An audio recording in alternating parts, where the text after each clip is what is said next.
Good morning, ladies and gentlemen. I'm really pleased to join you today. I wish again I were in person with you in beautiful Kiev. As Irina has presented me, I am originally from Ukraine. Actually, my last job in Ukraine was to set up Open Ukraine Foundation, which put itself a task to open Ukraine for yourself and for the world. And I think this is one of the biggest tasks that is ahead of Ukraine as the nation in the years to come. So I would like to contribute a couple of my observations about how the world looks today, what are the challenges, what are the emotions that are driving the global conversation, and where cultural diplomacy could contribute. And actually, I think it can play quite powerful role, and what is at Ukraine. I mean, many of you in the audience are actually cultural leaders, driving, running, engaging in the cultural life in Ukraine with your international partners. The question is, why is it important for you to bother about the geopolitics of the world?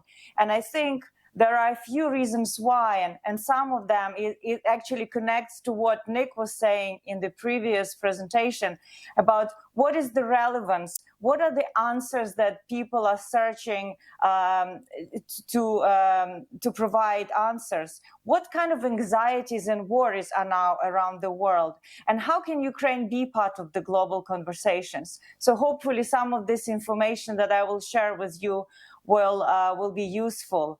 I mean, as part of Chatham House, which is the foreign affairs think tank, attend tons of conferences and discussion about global affairs. And just at the beginning of this school year, I've been to Slovenia, I've been to Kiev, I've been to Chamonix in France, and what it is that everybody is discussing, what it is that worries the world, because I think it reflects quite well the global agenda. And of course, issue number one is the strategic rivalry that is emerging between the United States and China. People are talking about the new Cold War.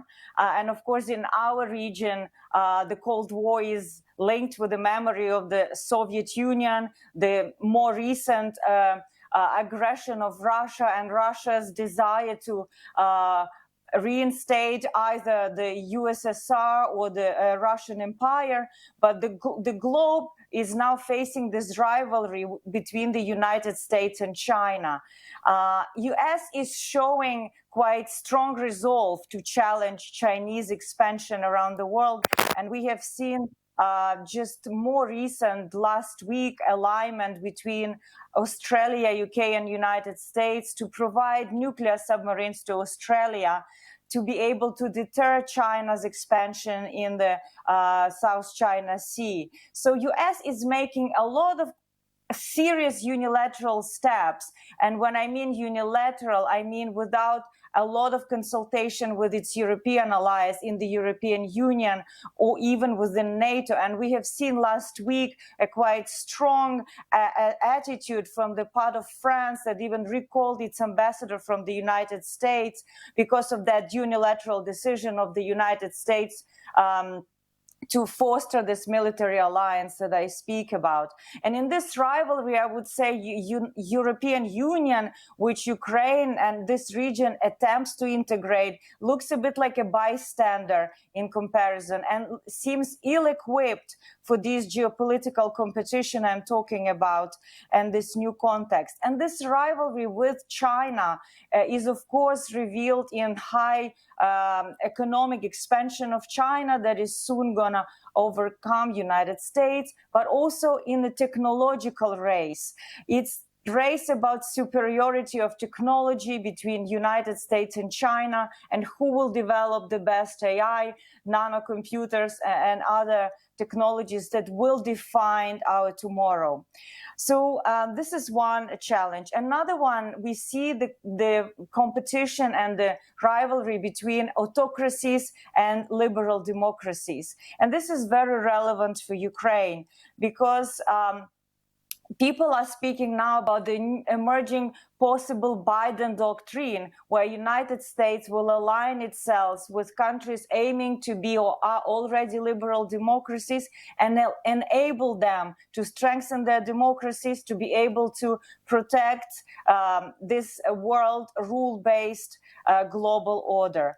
And I think this is linked with another theme that we constantly here in the West, is about a crisis of liberal democracy inside some of these societies. We are talking about polarization, the rise of divisions between the politics on the right and politics on the left, divisions between urban populations and rural populations, erosion of the middle class that is so important for liberal democracy. So the world, the liberal democratic world, is searching for ways to reinvent democracy, to find new ways how to make it work better for the public good of the citizens. And we see a certain manifestation of that reinvention of democracy, where horizontal links are emerging between professional associations, cities, activists, not so much the top-down democracy, but very much horizontal. And this also shows a certain erosion of vertical power that was very much the symbol of the 20th century. People talk about the end of power. And a lot of this end of power has also a negative dimension, which means that small militant groups can cause a lot of damage, especially in the cyber area. And we do see Russia, for example, and China using quite a lot of these small asymmetric groups that are proxies to the state, that are inflicting high damage on infrastructure, that are hacking, for example, election infrastructure in Germany. And these small groups are a challenge for all of us.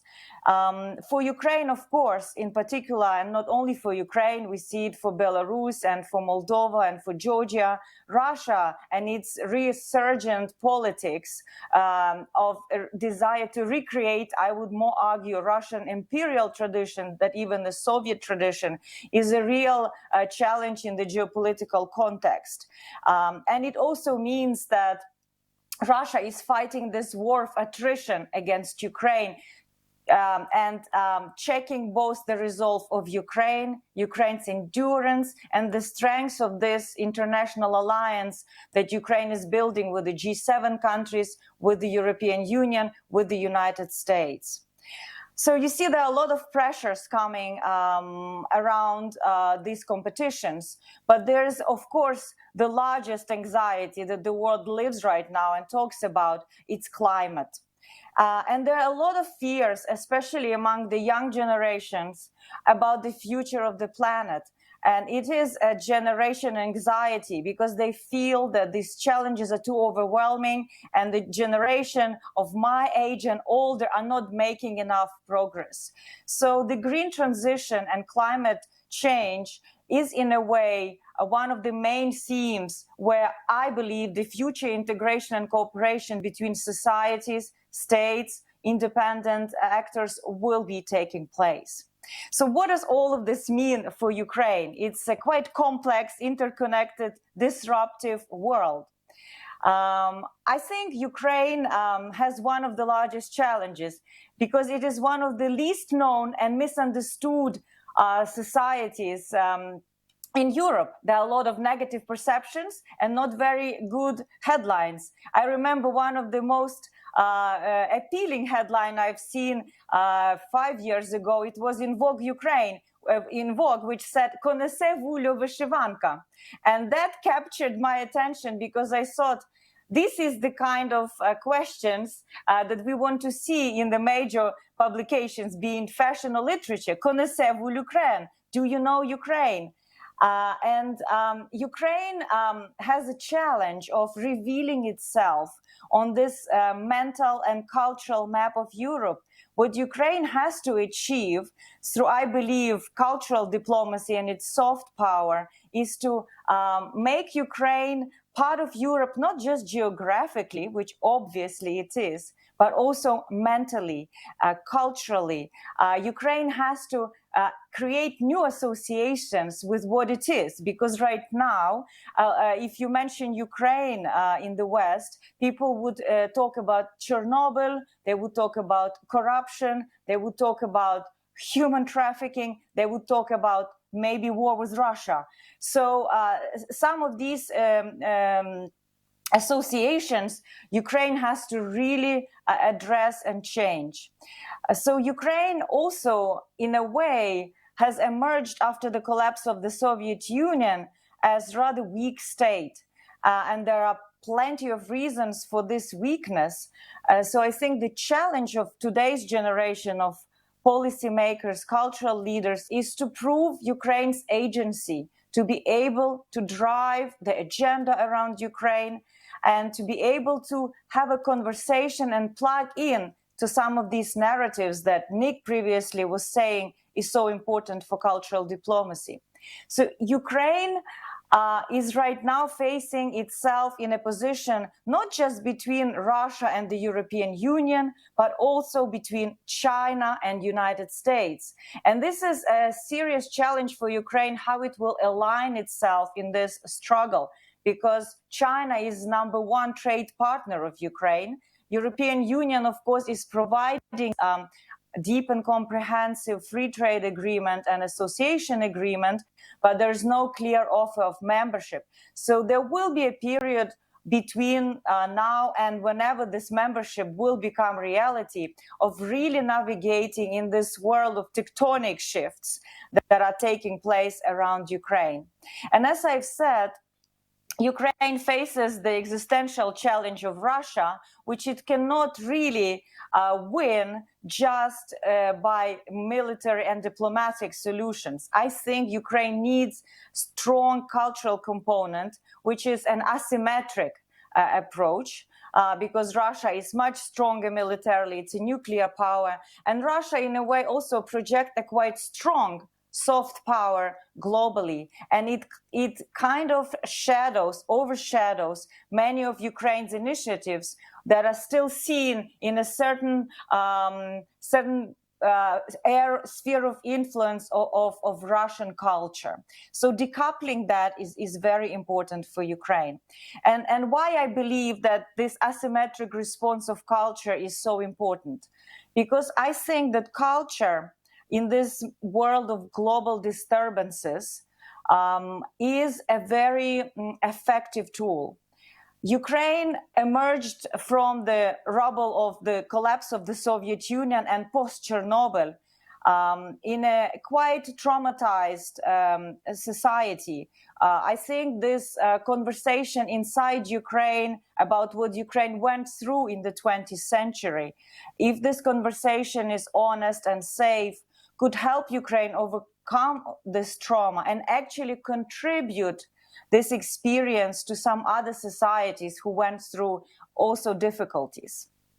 But culture, in order to be able to project itself externally and have this global dialogue, has to be on a very strong footing inside the country. And now we are talking about, let's say, Ukraine. So Ukraine needs to have a very flourishing cultural sector inside, at home, with creative industries to supply, in a way, some of these narratives and cultural products internationally. Otherwise, it will be very difficult to have that posturing internationally. So here it brings me to the importance of the cultural infrastructure in any country, and especially in Ukraine that has weak institutions. And we see some of the new emerging cultural institutions in Ukraine, such as Ukrainian Institute that is hosting today's event, but also Ukrainian Cultural Fund, Ukrainian Book Institute, Film Institute. These are the new institutional vehicles that are supposed to create this vibrant cultural product and engage in the global dialogue with the world cultures. So I think that we have to pay a lot of attention what is happening domestically in the cultural sector. in order to be successful internationally. And here I would like to offer also a couple of suggestions, and it'd be interesting to discuss with you to this question of what Ukraine can offer in terms of its experiences and narratives in a global cultural conversation that you were asking Nick, and then Nick was trying also to provide some ideas.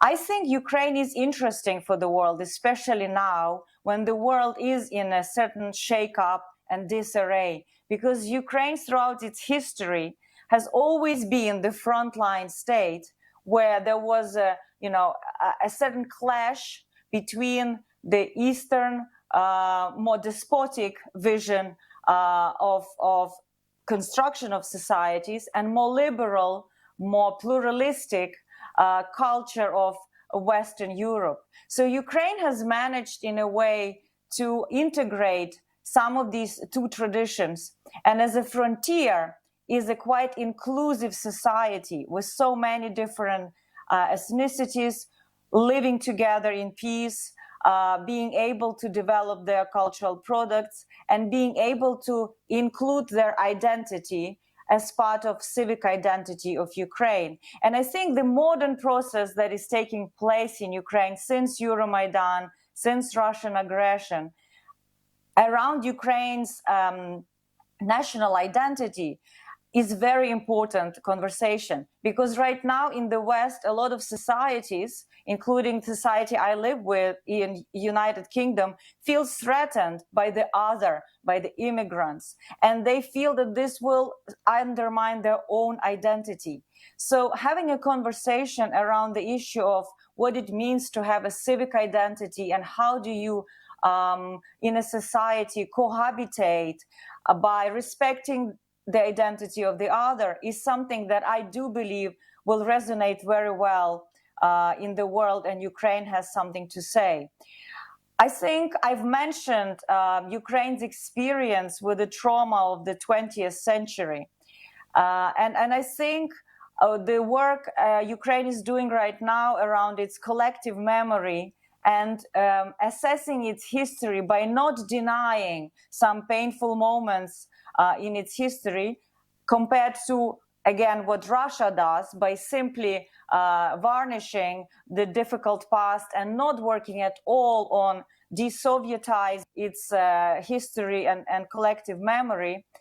I think here is where Ukraine can come in again and show a certain maturity around working issues such as the Holocaust, the Holodomor, Chernobyl, and even current war for independence that started in 2014.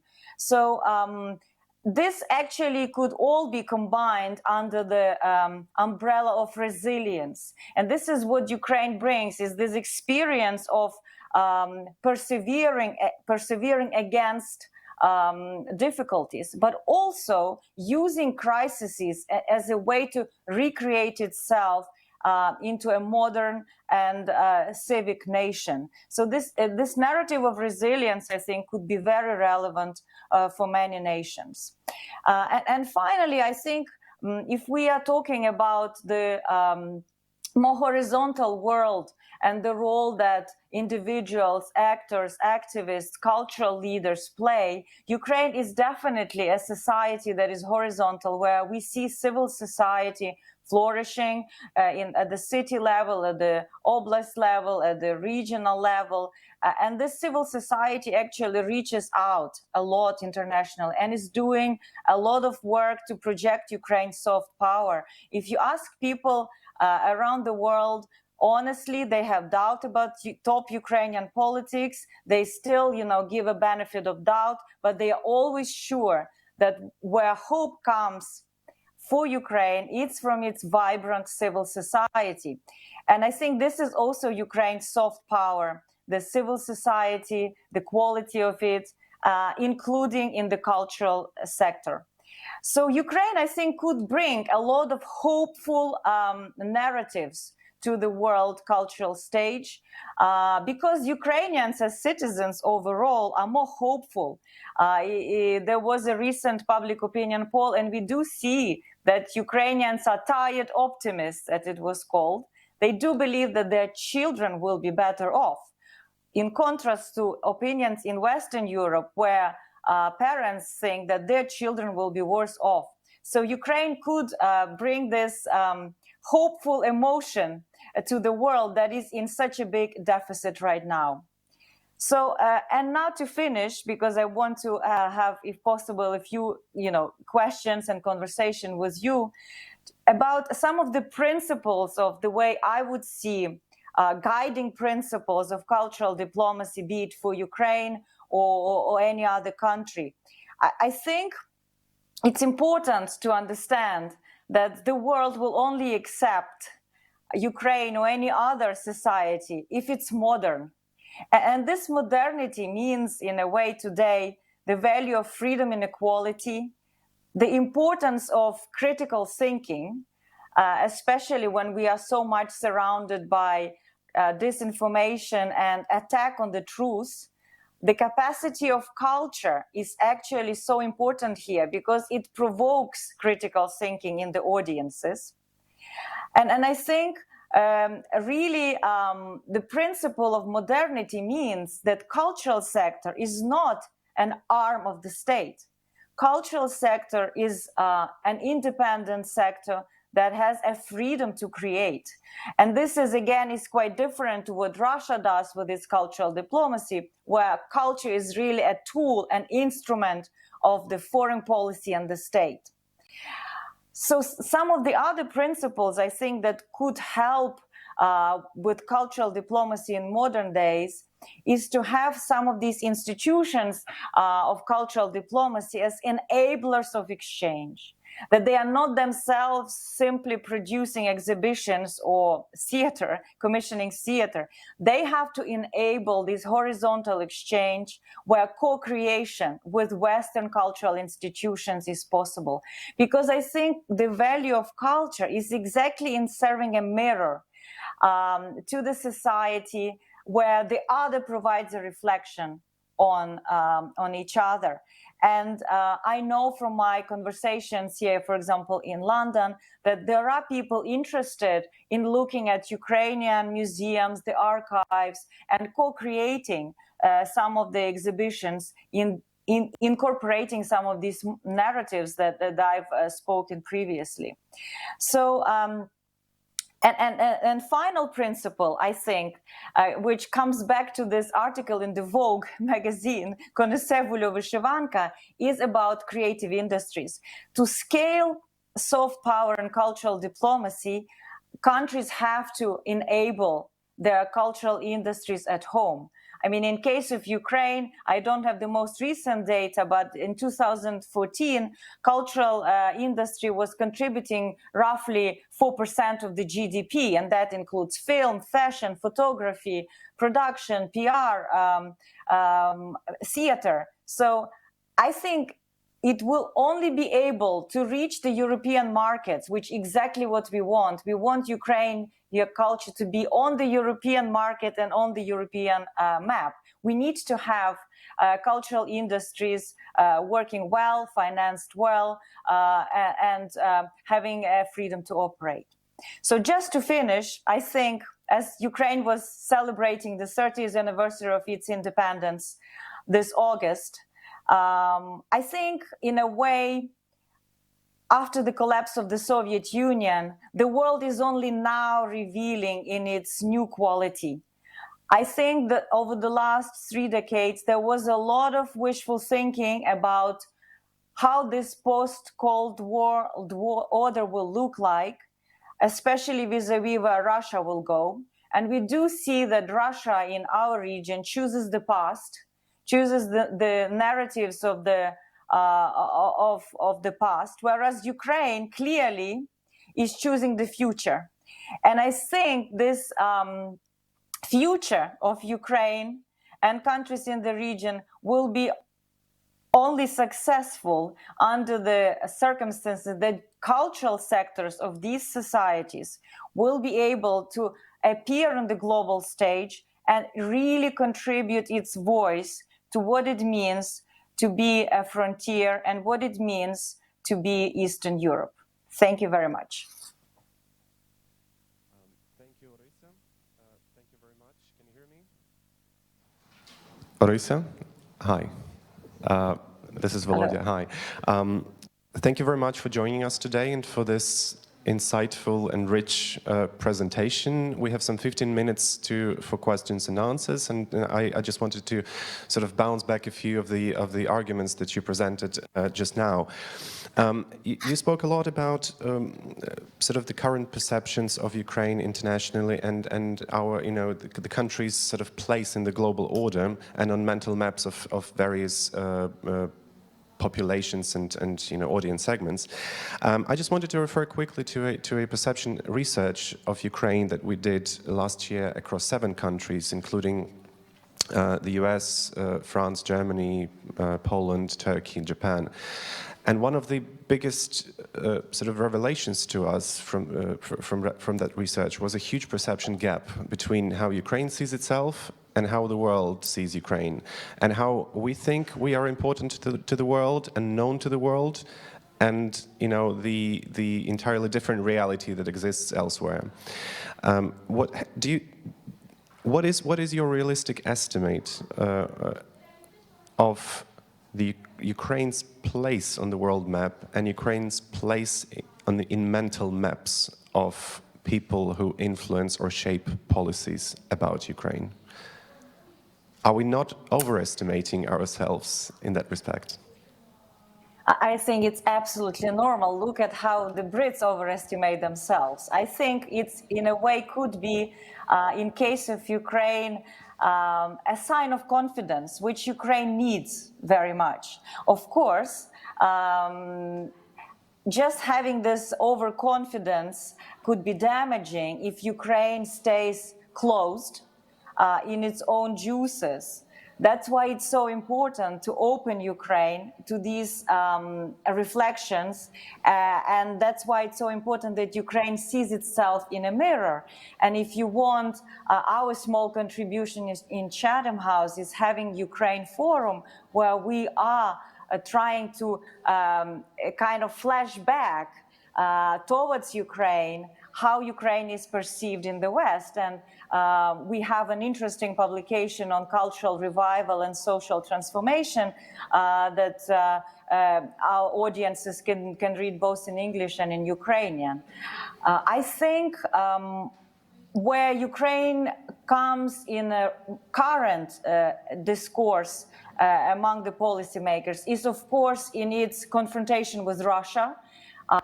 Some countries, including the UK, they also perceive Russia as being a midterm challenge, and they try to assist Ukraine in its struggle. Some countries, such as, for example, Germany, see Russia as a threat, but we do see that they are ready to do business with Russia. But that also comes very much in the tradition of German foreign policy, coming back to Germany having an open line of trade with the Soviet Union. So that is one issue where Ukraine comes into the mental map. Another one where Ukraine is seriously, understood is Ukraine's importance for food security of the world, being it one of the largest grain and agricultural production traders. So Ukraine is seen as an important building block of the global food supply, and I think it has a quite positive image in that perception.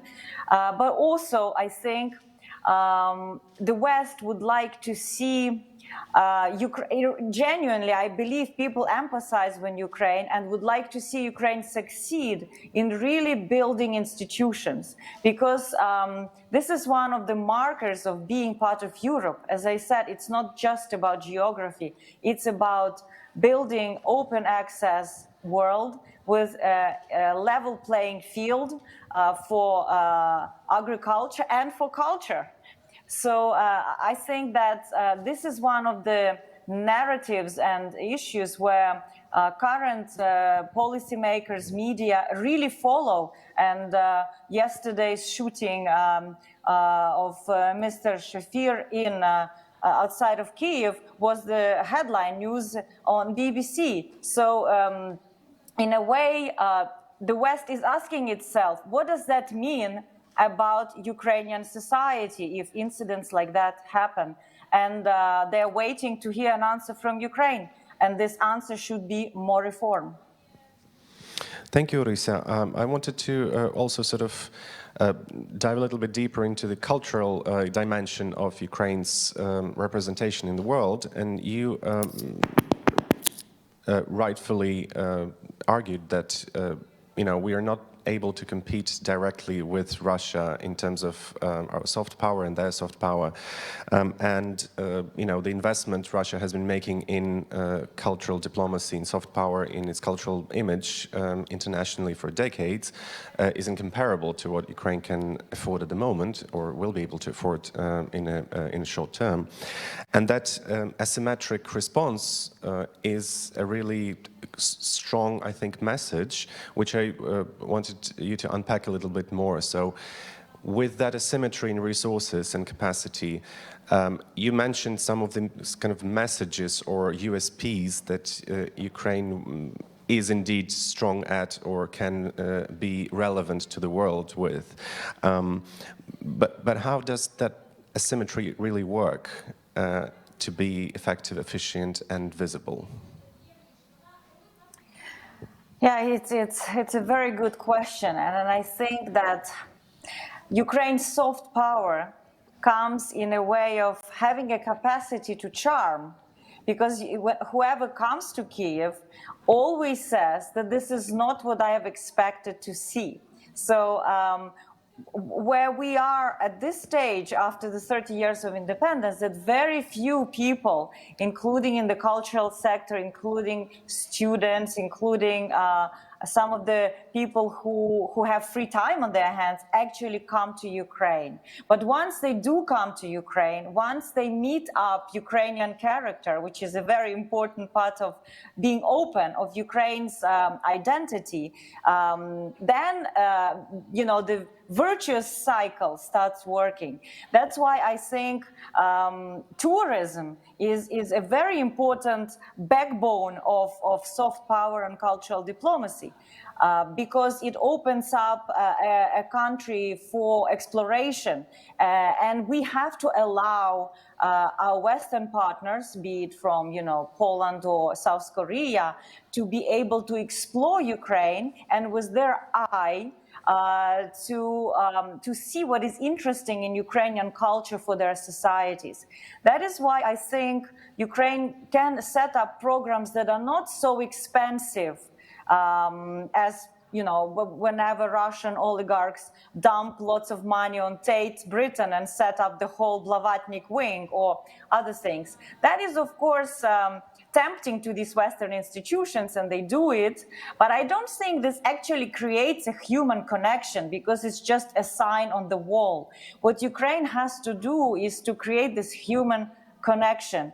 And Ukrainian Institute can do it through a variety of programs. But I think one of them could be also having more young academics, young cultural leaders coming into Ukraine, working on their research projects jointly with Ukrainians and co-creating this new research project. It's not so expensive to do it.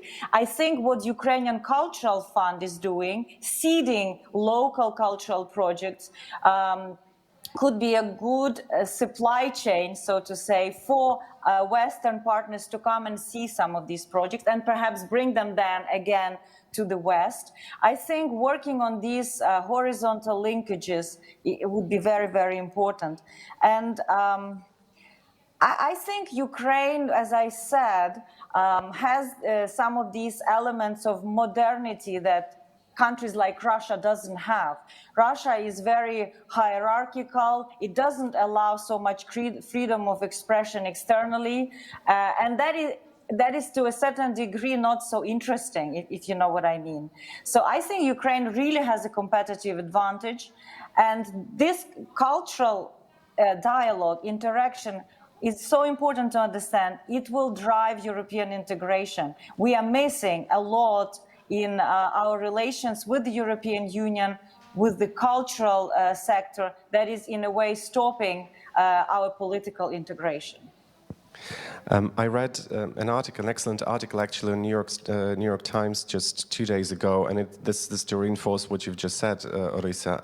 It was an article, a very sort of lengthy blog written by a traveler from South Africa who spent 2 weeks in Kyiv quite recently, having a stopover in Kyiv on her journey elsewhere. And she was completely enchanted with what the city had to offer, and it blew all the stereotypes and the misconceptions she may have had about Ukraine and Kyiv in particular. And it's a very eloquent and full of humor description of Kyiv's nightlife, the vibrant, environments that she has been to, particularly during the pandemic, and this kind of an island of freedom really fascinated her, and I think that's a powerful illustration of what people-to-people contacts can do, but also people sharing their experiences in such media with massive coverage, such as New York Times, and I want to believe that can deconstruct a lot of misinformation that is imposed or driven by Russia upon Ukraine. We can't really avoid. Volodya, I'm Yes? sorry to interrupt. Just to add one element to that asymmetric advantage, and I think Ukraine really has a potential in the film industry, where Western film producers can use Ukraine as the venue for filming, and that is surprisingly unexplored, even taking into account the experience of current president of Ukraine. Because if you look, all the regulatory hurdles, lack of taxation incentives, and other things for filmmaking in Ukraine, and that is a very powerful sector that can spread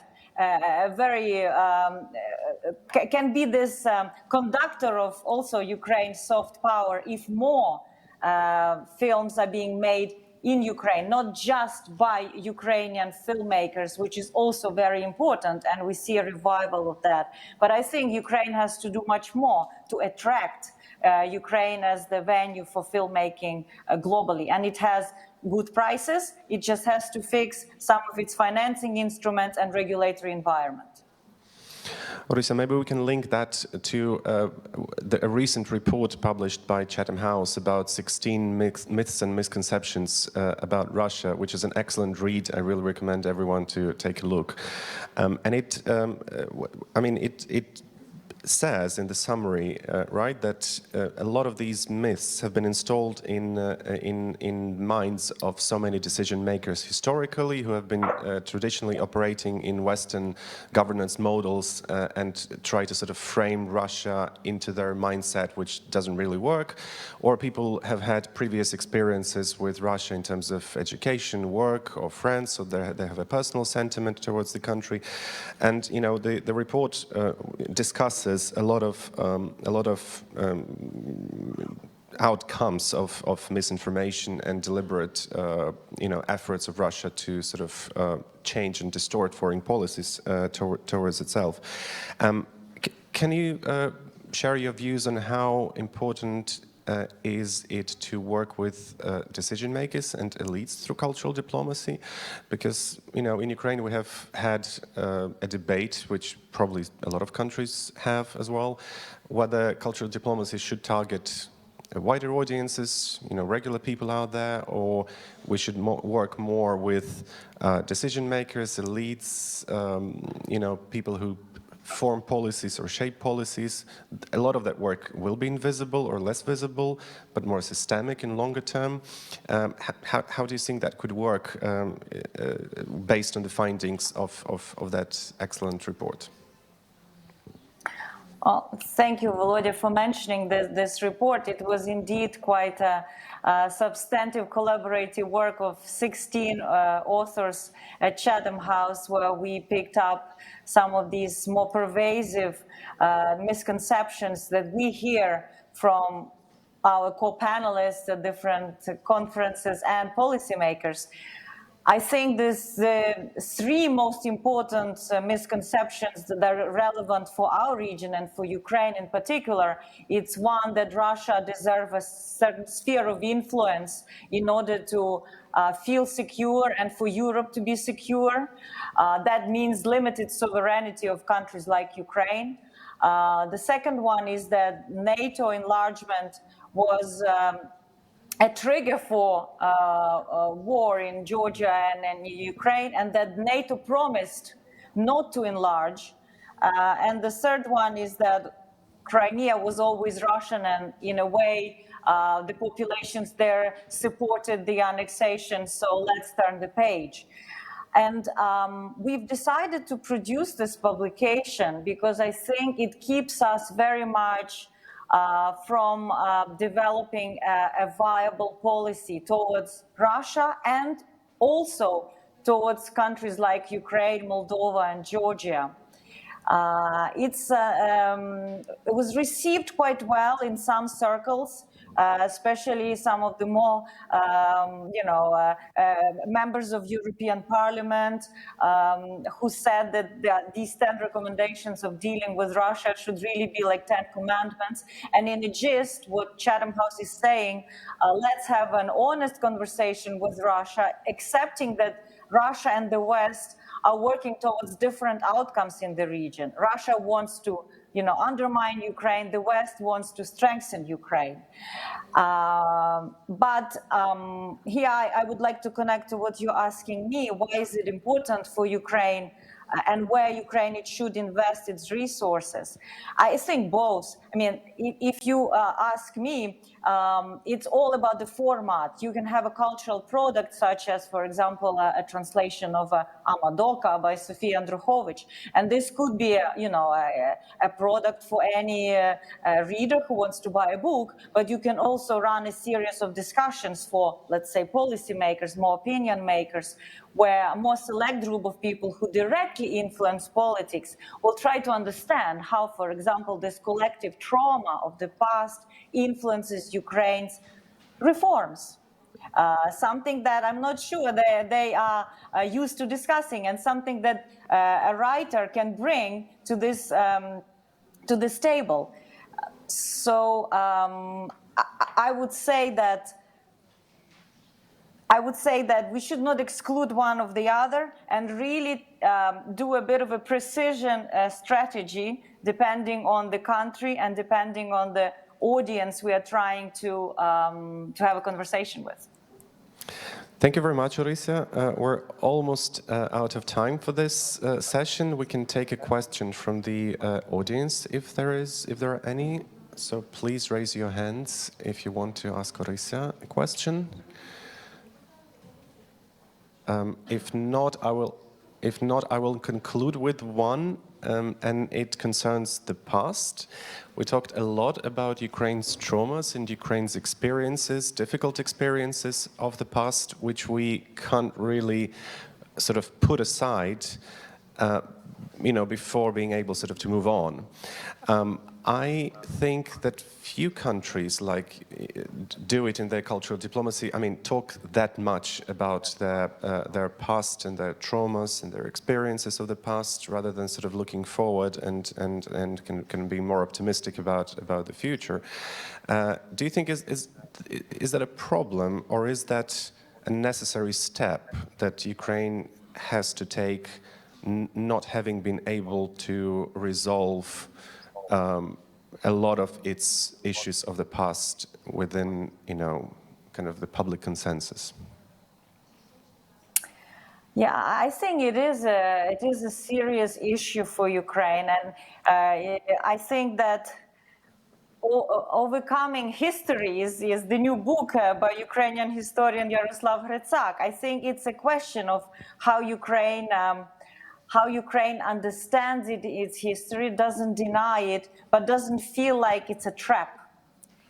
And I think this is actually where, again, Russia wants to trap Ukraine by its history, saying if parts of Ukraine had a shared history with Russia, it has to belong to a Russian civilization and cannot build rule-based Western governance in Ukraine. So history is very much part of modern struggle. And I think Ukraine has to have an honest discussion inside Ukraine, outside Ukraine as well, because some of the issues that took place, some of the events that took place, Babi Yar, Shoin, Lviv, and other things are part of being European. Denying these things is actually not being European, and this is not what Ukraine wants to be. But, you know, I think past, even Soviet past, can also bring some joyful joyful moments. If you look at some of the Soviet photography by Ukrainian photographers from that period, it's not all doom and gloom. And I think there is some authentic experiences in that is interesting for Western audiences, because that is unique to Ukraine. It's unfortunate that Ukraine was so Sovietized as a republic, but it's an experience that is worth exploring. And I think understanding also the role of Ukraine for wider Soviet Union, the way Ukraine played it without denying its participation. And that, I think, it's more about the quality of the discourse rather than the fact that we are talking about or not talking about the trauma. So this would be my answer to this difficult question. Thank you, Orysia, so much for joining us. Thanks for your presentation.